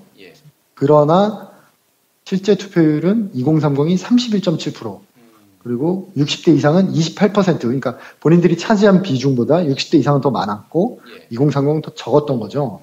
그래서 산술적으로는 선거 결과에 2030의 목소리는 3.7% 적게 반영이 된 거고 60대 이상은 4.5% 더 반영이 된 거죠. 그런 상황에서도 지금 이런 선거 결과가 나온 겁니다. 나온 거고요. 다만 조금 희망적인 것은 이제 2030 투표율이 증가 추세인 거예요. 19대와 비교해 보면은 20살에서 24살까지는 45.4%에서 55.3%로 올랐어요. 거의 10%포인트 올랐죠. 그리고 25세에서 29세까지는 37.9에서 49.8. 그리고 30세에서 34세까지는 41.8에서 48.9. 그리고 35세에서 39세는 41.8에서 48.9로 지금 2030 전 세대에 걸쳐서 거의 10%포인트 가까이 증가했어요. 19대 총선 때랑 비교를 하면. 그래서 이것은 굉장히 높은 수치고요. 이만큼 높아졌기 때문에 이번 총선 결과가 2030이 바라는 바에 좀 가깝게 나왔다. 이렇게 분석할 수 있을 것 같아요. 그래서 투표의 위력을 정말 숫자로 좀 확인할 수 있는 계기가 아니었나. 영 파워가 두드러졌다. 이거 아닙니까? 예, 그렇습니다. 그것이 숫자로 지금 정확하게 수치로 보인 거죠. 네, 사실 과거 선거 양태를 보면은 야당이 이길 것 같은 선거에는 2030의 투표율이 높았던 반면 질 것 같다. 이러면 투표율이 낮았습니다. 자, 그런데 이번 선거 야당의 대승을 예견한 사람이 거의 없었습니다. 여당이 180석을 가져갈 것이다. 이런 전망이 파다했는데 자, 그런데도 2030 투표율이 높았단 말이죠. 네, 이런 판을 만들어준 박근혜 대통령의 노고가 얼마나 컸는지를 우리는 알 수 있을 것 같습니다. 네, 다음 소식 하나 더 짚어볼까요? 예, 어제 경제 분야 대정부 질문이 있었습니다. 여기서 서별관 회의가 도마위에 올랐는데요. 일단 서별관 회의가 뭐냐면 이제 그 거시경제 정책을 협의하기 위해서 청와대의 서별관에 뭐 경제수석, 뭐 기획재정부 장관, 뭐 이런 금융위원회 위원장, 이런 소위 말해서 대한민국의 경제를 주무르는 고위 관료들이 모여서 하는 회의를 서별관 회의라고 부릅니다. 부르는데 문제는 이 회의에서 그 대우조선해양의 대규모 분식이 있다는 사실이 공유가 됐고, 즉 분식이 있다는 사실을 알았는데 그럼에도 불구하고 정부가 4조 2천억 원 규모의 대우조선해양 지원하겠다 이런 방안이 그 일주일 뒤에 발표됐다는 거예요. 더불어민주당 홍익표 의원이 밝힌 내용인데요. 근데 이거 관련해서 어제 대정부 질문에서 이제 의원들의 질타와 질의가 쏟아지지 않았겠습니까? 그렇죠. 여기에 대해서 임종영 금융위원회 위원장은 그런 문건은 전혀 못 본 문건이고 출처가 불분명한 것이다. 이런 식으로 이제 홍익표 의원의 주장 자체를 완전 부정하는 발언을 했고요. 그래서 쟁점이 세게 붙었고요. 지금 야권에서는 다 같이 지금 국정조사가 필요하다 이런 식으로 주장을 하고 있는데, 지금 이 서별관 회의가 뭐 이런 경제 관련 문제가 될 때마다 계속 문제가 되고 있는데, 이 회의에 대해서 정부는 지금 자기들이 무슨 문제를 논의하기 전에 그냥 사전에 잠깐 얘기하는 그냥 그런 거다 이런 식으로 자꾸 의미를 폄하하고 있어요. 그런데 사실상 이 회의가 굉장히 중요한 국가 사안을 논의하고 결정을 하고 있거든요, 실질적으로. 그런데 뭐 본인들은 일종의 티타임이라는 퍼포먼스를 하면서 회의록도 안 남기고 아무런 기록을 남기지 않는 거죠. 이렇게 되면은 국가의 행정이라는 것이 어떤 결정을 하더라도 어쨌든 투명한 프로세스 하에 결정이 이루어져야 이것이 누구에 의해서 결정이 됐는지를 추후에 밝힐 수 있고 누군가가 책임을 질 수 있고 잘못이 됐을 때 수정할 수 있잖아요. 근데 이런 식으로 우리가 무슨 부족 국가도 아니고 무슨 서별관 회의에서 티타임 회의에서 이런 식으로 국가를 운영해버리면 이것은 이제 너무 무책임한 행정이 되는 거죠. 이게 뭐 현 정권의 문제만은 아니고요. 굉장히 오래전부터 해왔던 제가 보기엔 좀 잘못된 관행인데 이 관치금융의 잔재라고 보이는데요. 그래서 이런 부분들은 좀 이참에 좀 해소를 하고 잘못한 건 인정을 하고 앞으로는 공식 회의를 통해서 이런 것들을 결정해 나가겠다 이런 식으로 좀 수습을 해야 되는 게 아닌가 그런 생각이 듭니다. 네, 결국 뭐 비정상의 정상화를 해야 한다 이런 말이겠죠. 정상화를 성사시킬 기대를 걸 수 있는 정권의 창출이 599일 남았습니다. 어제는 박근혜 대통령 임기 종료 600일이었거든요. 네. 599일 뒤에는 모든 결판이 나지 않겠습니까? 네. 자, 김원철 기자님 수고하셨습니다. 네, 고생하셨습니다.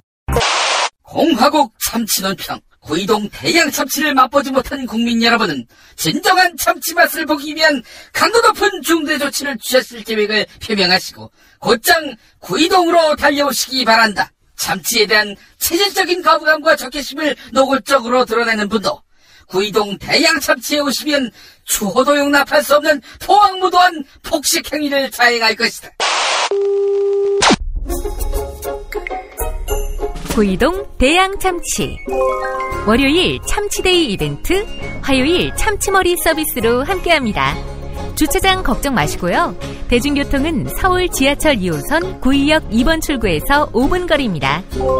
대양참치 구의점 02-455-8087.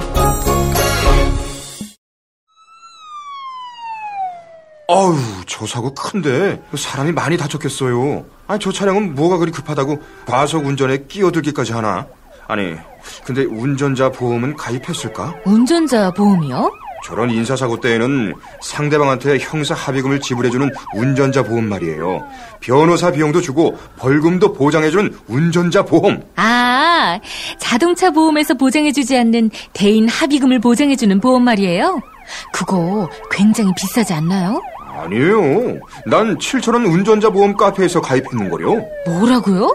7,000원 운전자 보험 카페? 홈쇼핑에서도 월 2만원에서 3만원이던데. 버스도 스갑차도 트럭도 자가용이라면 7,000원 운전자 보험 카페. 우와, 대박.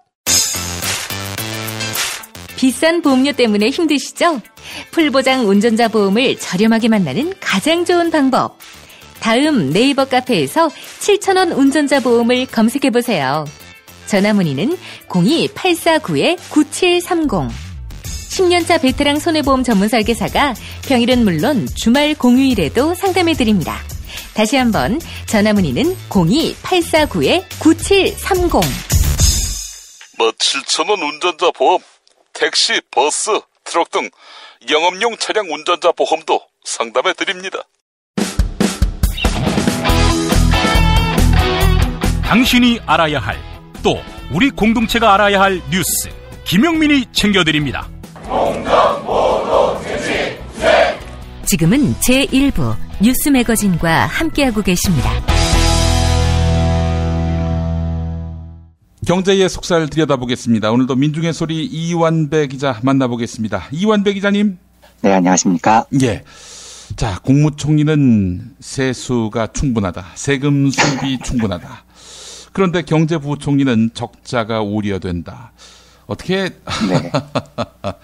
뭐 총리와 부총리 사이가 나쁘다는 얘기는 제가 들어본 적이 없고요. 예. 그렇죠. 그야말로 횡설수설인데 이거 어떻게 보셨습니까? 지금 그 김용민 PD님께서 말씀하신 건 어제 국회에서 경제 분야 그 대정부 질문이 있었는데 황교안 총리하고 유일호 경제부총리의 답변을 말씀해 주신 건데요. 예. 저는 이걸 방송으로 보면서 이런 느낌이 처음 들었습니다. 그 동양대 진중권 교수님께서 남긴 명언이신데 예.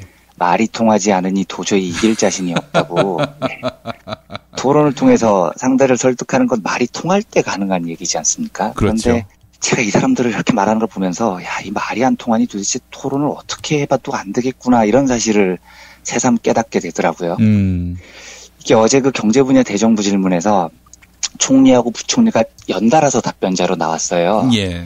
근데 이 몇십 분 상간으로 내뱉는 말이 완전히 정반대인 겁니다. 아니 제가 만약에 이 정부하고 경제 분야에 대해서 토론을 하려면 총리를 설득해야 되는 거야, 부총리를 설득해야 되는 거야. 속으로 어떤 생각이 드냐면 야, 니들끼리 좀 의견 합의 보고 좀 나와라 뭐 이런 생각까지 들 정도였습니다. 예. 먼저 이제 답변에 응한 게 황교안 총리입니다. 근데 황 총리 대답이 뭐였냐면요. 국민에게 부담을 주는 세금 인상은 마지막 수단이다. 이게 이제 야당의 법인세율 원상 회복이죠. 사실은 인상이 아니라. 그런데 그 인상 주장에 대해서 반대의 뜻을 분명히 한 거였어요. 그런데 이 반대하는 논리가 세수가 충분하다는 겁니다. 지금. 그래서 올해 1월에서 4월 제가 이건 방송에서 한번 말씀을 드렸지만 세금이 작년 같은 기간에 비해서 18조 원이나 더 거쳤다는 거죠. 그런데 이제 황 총리 설명은 국세청이나 정부가 받지 않아야 할 돈을 받아서 더 들어온 게 아니고 주로 2015년 법인 영업 실적이 좋아져서 그런 거다. 이렇게 설명을 했습니다. 예. 이건 제가 한번 설명드린 그대로죠. 그래서 황 총리 얘기가 그 액면 그대로라면 한국은 지금 굉장히 행복한 나라인 겁니다. 이 세계적인 불황 속에서 우리나라만 법인 실적이 좋아져서 세금이 4개월 만에 18조 원이나 더 거쳤으니까요. 그런데 이제 뒤이어서 유일호 부총리가 나와서 대답을 합니다. 뭐라고 얘기를 하냐면 좀 더 과감한 재정 정책을 해야 한다는 국내외적 필요성에 대해서 공감한다.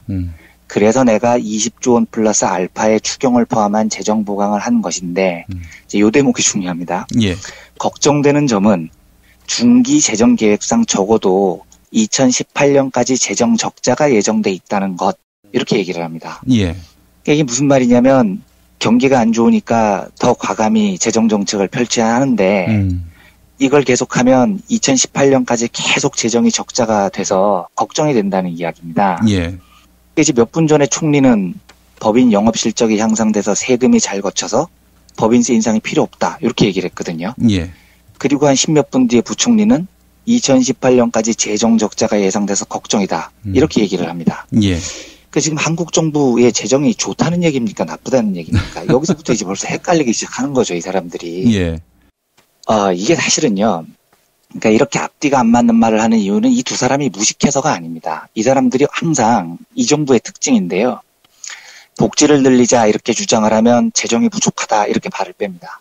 아니 그러면 재정부터 확충해야 되니까 법인세를 더 걷자 이렇게 주장하면 세수가 충분히 들어오고 있다 이렇게 기계적인 답을 하는 거죠. 이게 황 총리가 세수가 충분하다고 한 답변이 어디서 나왔냐면 아까 말씀드렸지만 법인세 인상에 반대하는 뜻을 명확하게 하면서 나온 이야기거든요. 반면에 이제 유일호 부총리가 재정이 걱정된다라는 답변은 야당에서 그 김진표 의원이 추경에 누리과정 예산을 포함시켜야 된다. 또 추경의 상당액을 공공부문 일자리 창출에 사용하자. 이렇게 주장을 하니까 여기에 대해서 반론하면서 나온 이야기인 거예요. 예.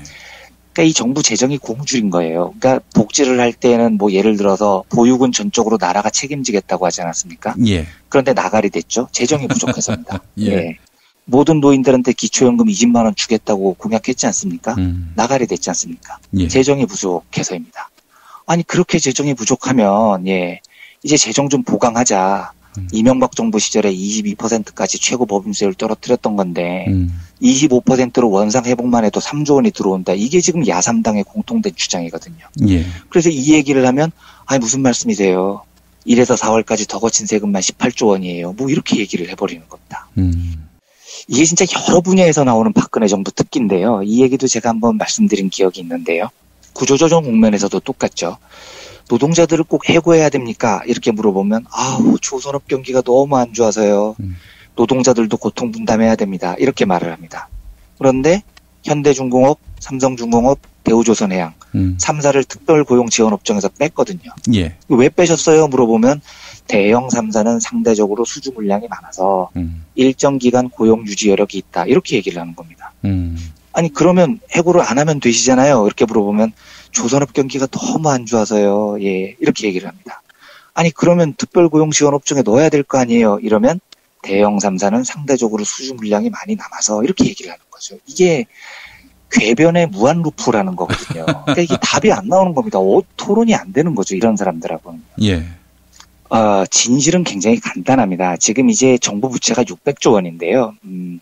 노무현 정부 때는 한 300조 원 정도가 정부 부채였었거든요. 예. 갑절에 이르는 수치인 거죠. 그런데 냉정하게 얘기를 해보면 이 600조 원이라는 정부 부채 규모가 그 자체로 너무나 엄청나게 어마무시한 건 아닙니다. 제 개인적인 감으로는요. 그런데 문제는 뭐냐면 지금 가계부채가 이미 1200조 원에 이르고 있다는 겁니다. 예. 이게 조금 어려우실지 모르겠는데 정부는 이렇게 뒷배를 봐줄 수 있는 힘이 있어야 됩니다. 가계, 정부, 기업 이 세 곳의 경제 주체가 있는데 예. 기업이나 가계 분야가 펑크가 났을 때 정부가 이걸 즉각적으로 막아줄 수 있는 여력이 있어야 됩니다. 지금 조선업에서 펑크가 나서 구조조정한다고 20조 원 쏟아붓네 만에 하는 거 바로 이런 거거든요. 예. 기업 분야에서 펑크가 났을 때는 정부가 어떤 식으로 꼭 메꿔야 이 나라가 운영이 되는 거죠. 그래서 가계부채 1200조 상태에서 정부부채 600조 원이라는 게 굉장히 위험하다는 겁니다. 가계부채 1200조 원이 만약에 얽히기 시작하면 이건 진짜 사태가 크거든요. 예. 지금 이제 조선업에서 펑크가 난 20조 원도 지금 이렇게 호들갑 떨고 막고 있으니까요. 그러니까 1월에서 4월까지 세금이 18조 원이 더 거쳤기 때문에 법인세 증세를 안 해도 된다. 이 황교안 총리의 말이 논거 자체가 완전히 틀려 있는 겁니다. 오히려 지금 18조 원이 더 거쳤다는 이야기는 제가 지난주에 한번 말씀드렸지만 불황 속에서도 재벌 대기업만 통통하게 이 속을 챙기고 있으니 오히려 법인세를 더 올려야 한다는 주장의 논거가 될 뿐인 거죠. 지금 현 정부 기조는요. 끝까지 이럴 것 같습니다. 증세를 최대한 피하면서 그러니까 재벌들 뒷배를 최대한 봐주면서 어떻게든 이 국면을 넘어가려고 할 것 같아요. 그런데 지금 정부 재정은 사실상 부족한 게 현실인 겁니다. 유일호 부총리 말이 맞는 겁니다. 예. 그러면 이 정책 기조가 유지되면 앞으로 어떤 일이 벌어질지 너무 뻔하죠. 부족한 재원 메우기 위해서 경찰관들이 열심히 교통딱지 떼러 다니는 겁니다. 예. 작년에 거친 교통과태료하고 범칙금 규모가 8천억 원이라고 하더라고요. 역대 최대라고 하거든요. 예. 그래도 돈 부족하면 뭐 담배값이나 소주값을 또 올리겠죠. 그러니까 지금 이 몇몇 재벌 세금 좀 아껴주겠다고 도대체 얼마나 많은 서민들이 이렇게 고통을 받아야 됩니까? 복지를 늘릴 때는 재정이 부족하고 법인세를 올리자고 하면은 재정이 충분하고 정부 재정이라는 걸 이렇게 입맛대로 엿가락 늘리듯이 늘렸다가 줄였다가 이렇게 한다고 이게 정상적으로 나라가 운영이 될 리가 없는 겁니다. 조금 정직했으면 좋겠습니다. 정직하게 현실을 직시하고요. 그리고 지금 한국 정부가 할 일은 정직하게 재정이 부족한 것을 인정하고 법인세 인상으로 세수를 확충하고 그 돈을 국민복지에 직접적으로 사용하고 그래서 동맥경화에 걸린 소비를 조금 더 활성화시키는 것. 이게 정답이라는 사실은 거의 1년째 모든 사람들이 이야기를 해오고 있는 거거든요. 예. 총리, 부총리가 국회에 나와서까지 이렇게 횡설수설하면서 국민들을 현혹시키는 게 이 정부 앞으로 600일이 남았다고 하셨었나요? 김용민 PD님께서. 이 600일 동안 도저히 해결될 기미가 보이지 않아서 참 안타까운데요. 예, 이 횡설수설은 아마 앞으로 600일 동안 계속될 것 같고요. 예. 경제의 문제를 해결하는 진실은 이 600일 이후에나 찾을 수 있을 것 같다는 느낌이 들어서 이날 참 국회 대정부 대답이 저는 굉장히 슬펐던 그런 뉴스였었습니다. 예. 아니 경제는 또 안보는 유능하다던 새누리당 아닙니까? 예. 유능한 사람 다 죽었군요. 그러니까요. 이분들이 보통 이제 내각을 꾸릴 때 예. 사람이 조금 부도덕하더라도 능력을 봐달라 보통 이러지 않습니까? 그런데 예. 지금 보면 유능이라도 한 건가 진짜 이건 꼭 묻지 않을 수가 없네요. 진짜. 예. 아이고 참 담담합니다. 예. 자 다음 이야기 계속 이어가겠습니다. 어느 날 갑자기 산업재해 사망자 숫자가 3,087명이 줄어들었다면, 예. 네. 이러면은 우리가 이제 산업재해 막을 수 있는 역량을 갖춘, 예, 안전 선진국이 됐다 이런 평가가 가능하겠지요. 그렇죠. 네. 그런데 3,087명, 이게 순식간에 줄어든다는 것 자체가 상당히 놀라운 일이고요. 어떻습니까? 이 통계청에서 이런 통계가 나왔다고요? 그렇습니다. 이게 결국은 통계꼼수인 건데요. 예. 저도 이제 전혀 모르고 있던 뉴스였는데 저희 그 정홍재 노동전문 기자가 주말에 산재 사망자 3,087명이 통계에서 사라진 이유는 이런 기사를 썼더라고요. 근데 제가 이 기사를 보면서 너무 슬퍼지는 겁니다. 내용을 떠나서요. 예. 그래서 일단 이제 기사 내용을 먼저 소개해드리겠습니다. 일단 우리 현실이요. 놀라지 마십시오. 매년 일터에서 죽는 노동자가 한 해 2,400명이나 됩니다. 이게 하루 6.5명꼴로 죽는 겁니다. 그러니까 오늘 하루 동안 이 하루가 지나는 동안 6명이 넘는 노동자가 어디선가 죽은 거죠. 이게 지금 잘 아시다시피 하청 노동자들한테 산재가 집중적으로 발생하는 건데요. 비용 절감을 목적으로 해서 위험을 외주화하는 위험 외주화의 결과인 거기도 하고요. 예. 그래서 이제 당연히 노동계하고 야당에서는 이걸 이제 막자고 20대 국회에서 굉장히 강력한 요구를 하고 있죠. 그래서 중대재해 기업처벌법, 이게 지금 20대 국회 초반에 떠오른 중요한 이슈이기도 합니다. 예. 산재 사고가 나면 기업 처벌을 획기적으로 강화하자, 이런 내용입니다. 그런데 지금 이 논쟁을 벌이려면은요, 우리 산재 현실이 어떤지 통계를 당연히 정확히 알아야 됩니다. 숫자가 정확한 팩트니까요. 예. 그런데 정홍재 기자가 확인을 해보니까 노동부가 2011년에, 이게 이제 이명박 정부 말기 때인데요, 산업재해 통계 업무 처리 규정이라는 걸 개정했다는 거예요. 예. 그래서 요즘 통계를 보니까 정홍재 기자가 내가 알고 있던 통계하고 다른데 하고 따라가다 보니 이 사실을 지금 확인을 한 겁니다. 예. 그게 이제 이 개정을 통해서 어떻게 됐냐면 노동부가 질병 사망, 사업장 밖의 교통사고, 체육행사, 폭력행위에 의한 사망, 사고 발생일로부터 1년을 경과한 사망, 이걸 전부 이때부터 산재 사망 통계에서 빼버린 겁니다. 예. 근데 이게 과거에는 전부 다 산재 통계에 포함됐던 거거든요. 근데 이게 문제가 뭐냐면 제가 지금 말씀드린 문제들은 전부 다 애매한 것들입니다. 산재로 처리할 수 있느냐 없느냐 이걸 다퉈야 되는 문제들인 겁니다. 그러니까 예를 들면 교통사고로 돌아가셨는데 이게 출근길 교통사고냐 아니면은 주말에 놀러 가다가 당한 교통사고냐, 질병 같은 경우에도 개인 고질병으로 돌아가신 거냐 아니면은 회사로부터 어떤 화학약품 때문에 유발된 병이냐, 이걸 전부 따져봐야 됩니다. 예. 그래서 이걸 따져본 다음에 근로복지공단이 판단을 해서 산재냐 아니냐를 최종 결정을 합니다. 이러면 산재인지 아닌지가 분명해지는 거죠. 그런데 노동부는 2011년부터 어떻게 했냐면 이걸 그냥 다 빼버린 겁니다. 산재 통계에서요. 이렇게 하니까 실제로 이 어떤 사망의 이유로 돌아가신 노동자가 근로복지공단에서 산재 보상을 받았습니다. 산재인 거예요, 공식적으로는. 그런데 노동부 통계에서는 다 빠져버린 겁니다. 그래서 숫자가 어긋나기 시작합니다. 예를 들면 2014년 근로복지공단에서 산재 보상을 받은 사망자는 2,134명입니다. 예. 그런데 고용노동부의 통계에 따르면 산재 사망자는 1,850명이에요. 284명이 사라져버린 겁니다. 노동부 통계에서요. 예. 이렇게 해서 2003년 이후에 산재 사망 통계를 노동부가 새로 작성을 합니다. 매년 200에서 300명씩 줄어든 통계가 새로 잡힌 겁니다. 이래서 2003년부터 2014년까지 전부 3,087명이 산재 사망자가 아닌 걸로 통계에 잡혀버렸습니다. 예. 그러면 이제 노동부가 이 짓을 왜 하는지가 궁금한 거죠. 이미 우리 노동자분들은 목숨을 잃었는데요. 이 이유는 하나입니다. 한국이 OECD 국가 중에 산재 사망률 압도적인 일이거든요. 그러니까 이거를 어떻게 해서든지 통계를 바꿔보고 싶었던 거예요. 노동부가 통계 기준을 바꿔서 산재 사망률을 낮추려는 꼼수를 지금 쓰고 있는 거죠. 예. 그런데 제가 슬펐던 건요. 통계 조작 좋은데요. 적어도 사람 죽은 숫자를 가지고 통계를 조작해서는 안 되는 겁니다. 그렇죠. 예. 이건 인간의 도리에 어긋나는 거죠. 이렇게 해서 산재 사망률 통계를 줄여놓고 나면 한 해에 2,000명이 넘는 노동자가 일터에서 죽는 현실이 없어집니까? 우리 노동자들이 일터에서 죽으면 그 문제가 뭐고 대책이 뭔지를 고민하는 게 정부여야 하는 건데요. 예. 그런데 이게 이명박 정부 때 통계를 바꾼 건데 보수 정부는 죽은 노동자 숫자를 근본적으로 줄이려는 게 아니고 통계 기준을 바꿔서 숫자를 줄인 것처럼 보이려고 지금 이런 일부터 하고 있는 겁니다. 저는 이게 너무 슬프더라고요. 실제로 그 OECD에 속하는 국가들은요, 그 산재 사망에 대한 범위를 계속 확대하는 추세입니다. 그러니까 선진국들은 앞에서 말씀드린 것들을 대부분 받아들이는 추세예요. 실제로 국제노동기구 ILO가 이 그 산재 통계를 낼 때 그 권고하는 지침이 있습니다. 예.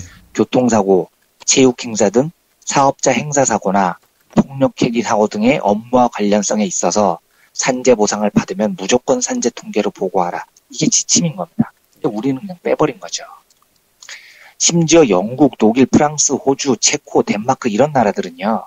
자영업자들도 산재 대상에 포함을 시킵니다. 미국은 전직 직원들도 포함을 시키고요.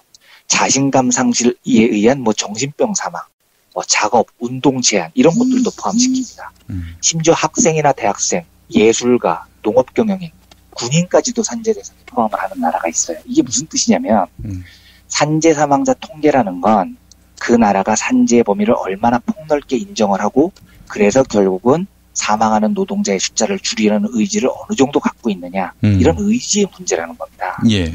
그런데 한국은 OECD 1위 산재 사망자 국가인데 예, 사망자 자체를 줄이려는 게 아니라 사망자 숫자를 줄이게 보이려고 이 짓부터 하고 있는 거죠. 제가 어떤 이유로 이제 굉장히 잘 아는 그 중소기업 사례를 하나 소개해 드리겠습니다. 이 기업에서 어떤 일이 있었냐면은요, 사내 공장에서 이제 무슨 건설 공사를 하는데요. 그 공사를 이제 당연히 외주를 줬습니다. 그런데, 건설 공사 현장에서 노동자 한 분이 그 2층에서 떨어져서 돌아가신 거예요. 근데 이제 처음에 이 중소기업이 제일 먼저 한 일이 뭐냐면, 공장 현장 책임자들을 다 불러 모아놓고, 사태를 파악한 겁니다. 사태를 파악해서 막 공장장을 조진 거죠. 어떻게 된 거냐. 그랬더니 이제 공장장들이 어떻게 얘기를 하냐면, 우린 억울합니다. 우린 안전교육 열심히 시켰어요. 반드시 안전모 쓰게 했고요. 매일 저기 하청업체 사람들 공장 들어가기 전에 안전이 최우선이다. 계속 교육했고요. 안전 매뉴얼도 따로 만들어서 매일 읽게 했고요. 그런데 저 하청업체에서 이걸 준수를 안 한 거예요. 이러면서 이제 하청업체의 책임이라고 돌린 겁니다. 공장장들이요. 예. 그래서 결국은 이 기업이 이제 우리는 안전교육 열심히 했다 이런 소명 자료를 막 만들고 있었어요. 그리고 이제 이 회사에서 이 문제를 노무사하고 상의를 한 거죠. 어떻게 했으면 좋겠냐. 그랬더니 노무사가 전혀 반대의 답을 하는 겁니다. 그렇게 하시면 안 돼요. 안전교육 열심히 했다고 하시면 안 됩니다. 왜요? 이렇게 물어봤더니 이 산재가 났을 때 제일 중요한 건 누가 책임을 져야 하는 판단 기준이라는 겁니다. 그래서 그 사망 노동자를 실질적으로 고용한 고용주가 누구냐 이거부터 파악을 하게 된다는 겁니다. 예. 그런데 만약에 원청 회사에서 그러니까 본사에서 안전교육을 그렇게 열심히 시킨 게 드러나면 이게 아무리 하청을 줬다고 해도요. 산재보험 쪽에서는 근로복지공단 쪽에서는 어떻게 판단을 하냐면 야 안전교육 시킨 게 원청이야? 본사야? 그러면 그 사망 노동자의 고용한 책임은 원청에 있는 거야. 본사에 있는 거야. 이렇게 판단을 한다는 겁니다. 그래서 그 책임을 원청 회사에 문다는 거예요. 그러니까 이 회사가 어이쿠 해버린 겁니다. 노무사한테 물어본 거죠. 그럼 어떻게 해야 되죠? 예. 안전교육 절대로 안 시켰다고 하세요. 예. 우리는 하청업체 안전관리에 전혀 관리하지 않았다고 발뺌하세요. 우리는 아예 모르는 일이라고 하세요. 이렇게 노무사 쪽에서 가이드를 받은 겁니다. 그 이후에 이 회사 태도가 돌변합니다. 야, 우리는 이 하청업체하고 아무 관련 없고요. 우리는 한 번도 이 회사 사람들한테 안전관리, 안전교육 시킨 적 없고요. 전부 다 하청업체가 알아서 하는 거였어요. 그래서 그 노동자가 죽은 건 우리 책임이 아니에요. 이래버린 겁니다. 결국은 그 원청 회사가 책임을 면했습니다. 책임을 면했는데요. 제가 그 케이스를 보고 되게 슬펐던 건, 한 명의 노동자가 목숨을 잃었는데, 결국 그 하청을 준 원청 회사가 제일 고민을 하는 건, 그 돌아가신 분의 생계를 앞으로 어떻게 책임을 지고, 앞으로는 안전관리를 어떻게 더 잘하고, 이게 아닌 겁니다. 1번, 나는 어떻게 하면 책임을 면할 수 있을 것인가. 그래서 나는 하청업체하고 아무 관련이 없다는 것을 입증을 합니다. 그 다음이 중요합니다. 2번 어떻게 되겠습니까? 그 다음부터는 하청시킬 때 기본적인 안전모를 착용을 했는지 안전교육을 제대로 시켰는지 아예 관심을 끄게 돼버리는 겁니다. 그래야 자기 책임이 아닌 거니까요.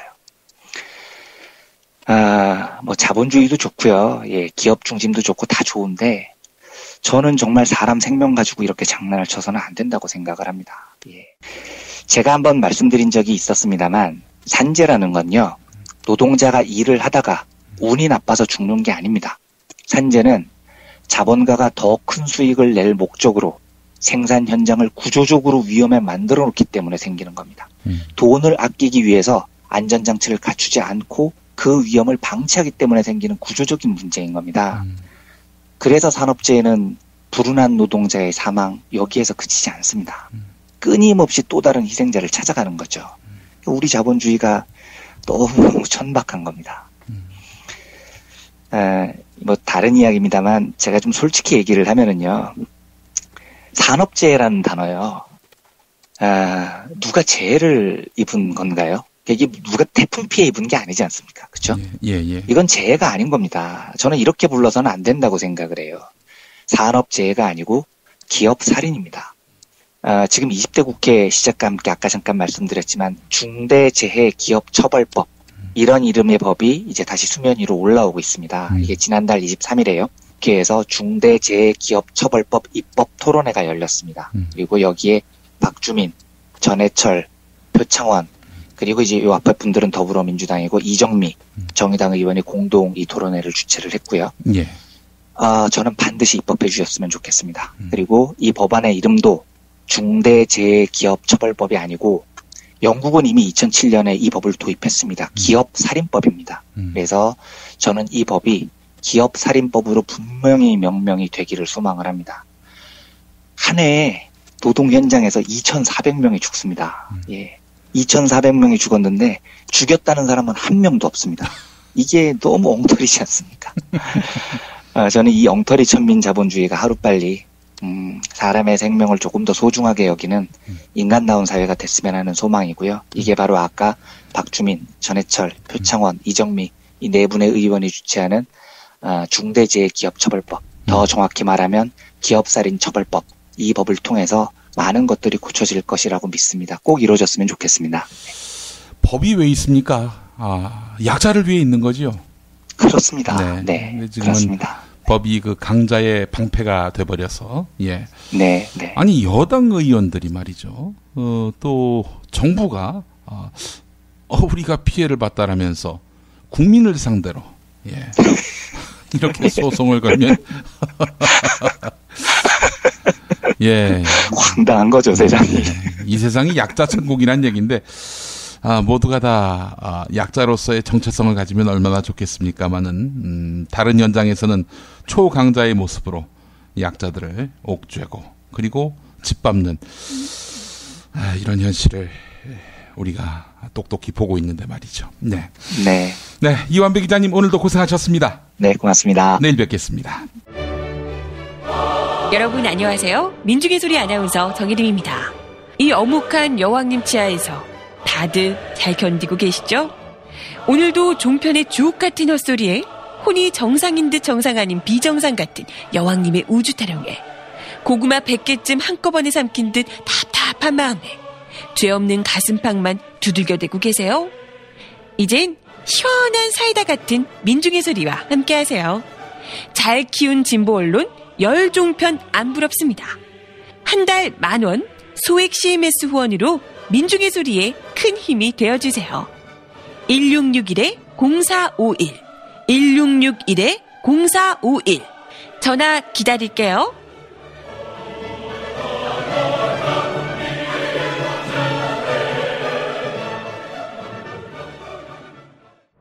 지금처럼 사는 게 싫습니까? 전복을 원하십니까? 그렇다면 와우 전복을 드십시오.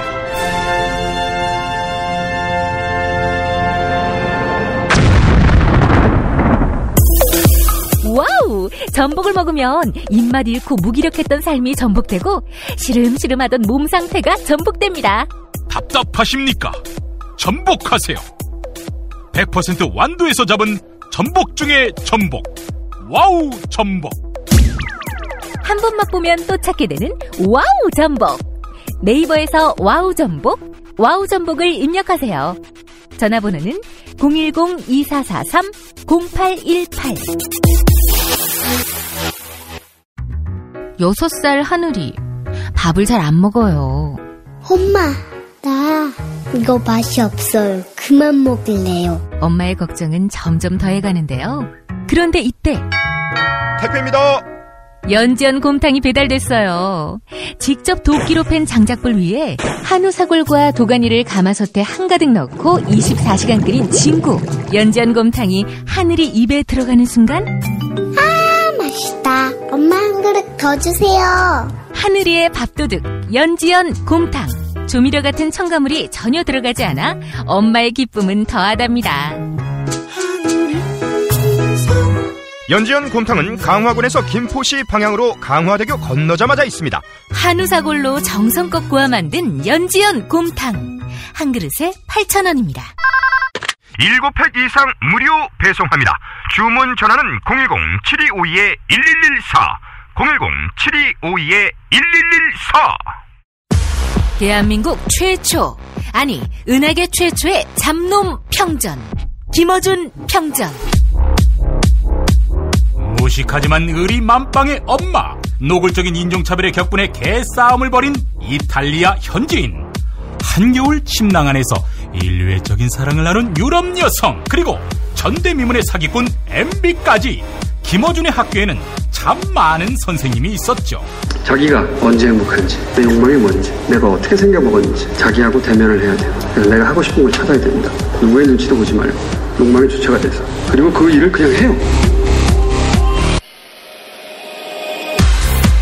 은하계에 다시 없을 딱 한 사람 김어준. 김용민이 김어준을 9년간 관찰한 기록. 김어준 평전. 김어준 평전 인터하우스에서 나왔습니다.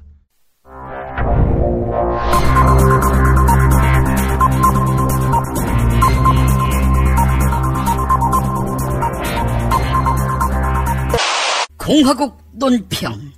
꿈으로 가득 차 설레이는 이 가슴에 청와대 서별관 회의를 하려거든 연필로도 기록하지 마세요라는 노래를 좋아하시는 박근혜 동지께서는 이 회의에서 나온 이야기를 기록하지도 않았다며 지랄 발광을 하고 있고, 회의의 테이블 위에 대우조선이 회계 부정을 저질렀음을 강력하게 시사하는 보고서가 올라왔음에도 이 못된 대우조선에 공적 자금을 쏟아부었다며 트집 잡고 있는 더불어민주당 홍익표에 대한 강도 높은 국가적 중대 조치를 취하실 계획을 표명하시고 구체적인 공격 방침을 제시하셨다. 경애하는 박근혜 동지의 단호한 결심은 삼권 분립이 된 나라임에도 청와대 내부 일에 대해 감놔라 배놔라 하는 데 대한 격한 분노의 표시다. 홍익표는 뭘 어쩌자는 말인가? 회계 부정이 있으니 대우조선 망하도록 지원하지 말자는 이야기인가? 대우조선 망하게 되면 대우조선을 망하게 한 책임자의 운전기사는 어찌 살란 말인가? 또 그 책임자의 도우미 이모는 어찌하란 말인가? 또 그 책임자의 정원사는 어찌 살란 말인가? 또 그 책임자와 불륜관계를 맺고 있는 스페어 와이프는 어찌하란 말인가? 홍익표의 이런 망동은 사회적 약자를 감싸 안겠다던 더불어민주당의 주장과 구호가 한낱 허구임을 드러내고 있다. 그럼에도 불구하고 홍익표는 애먼 금융위원장을 쥐고 흔들면서 왜 거짓말을 하느냐고 추궁하고 있는데, 이는 박동지를 참을 수 없이 모독하고 우롱하고 천추의 한이 될 망동을 저지르는 것으로서 처절한 대가를 자초하는 악수 중에 최악수가 될 것이다. 홍익표는 이미 박근혜 동지와 악연이 있는 천하악질 쓰레기임을 만천하가 알고 있다. 태어나서는 안 될 사람이라며 박동지의 아버지인 박정희 동지와 박근혜 동지를 꼽고는 이들을 몽땅 귀태라고 매도한 바 있다. 하지만 홍익표의 이 같은 악취나는 망언과 달리 국가 예산은 400억을 들여서 박근혜 동지 아버지 박정희 동지의 위엄을 찬양하고 경배하고 있다. 귀태는커녕 앞태, 뒤태가 빛나는 분들이라 하겠다. 귀태 발언을 일삼는 천하 후레자식 홍익표를 또 당선시킨 중구 성동구 주민들은 사드 배치라는 각하의 큰 선물을 기대해야 할 것이다.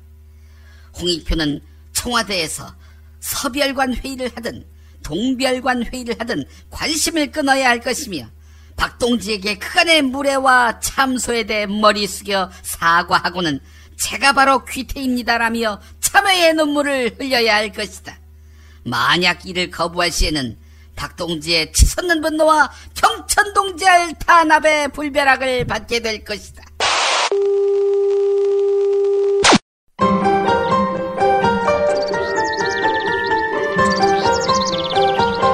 오늘의 날씨. 장마전선의 영향으로 서울 등 중부지방에 돌풍과 천둥 번개를 동반한 최대 300mm가량의 많은 비가 내릴 전망입니다. 지난 주말 장마전선이 남쪽 지방으로 내려가면서 장맛비가 잠시 소강 상태를 보인 중부지방엔 어제부터 내일까지 100에서 200mm가량의 비가 내리겠습니다. 기상청은 일부 중부지방에는 최대 300mm 이상의 비가 내릴 것으로 내다보았습니다. 한상균 민주노총 위원장이 징역 5년형이 선고된 직후 발표한 메시지입니다. 동지들이 무죄라고 생각하시면 무죄라고 생각합니다. 독재 정부 때보다 노동자들의 저항에 대한 탄압은 더욱 가혹하고 교묘합니다. 이러한 탄압에 맞서서 싸울 수 있는 태세가 필요합니다. 네. 동지들이 무죄라고 하면 무죄다. 어록으로 남을 것 같습니다. 뉴스 매거진 마칩니다.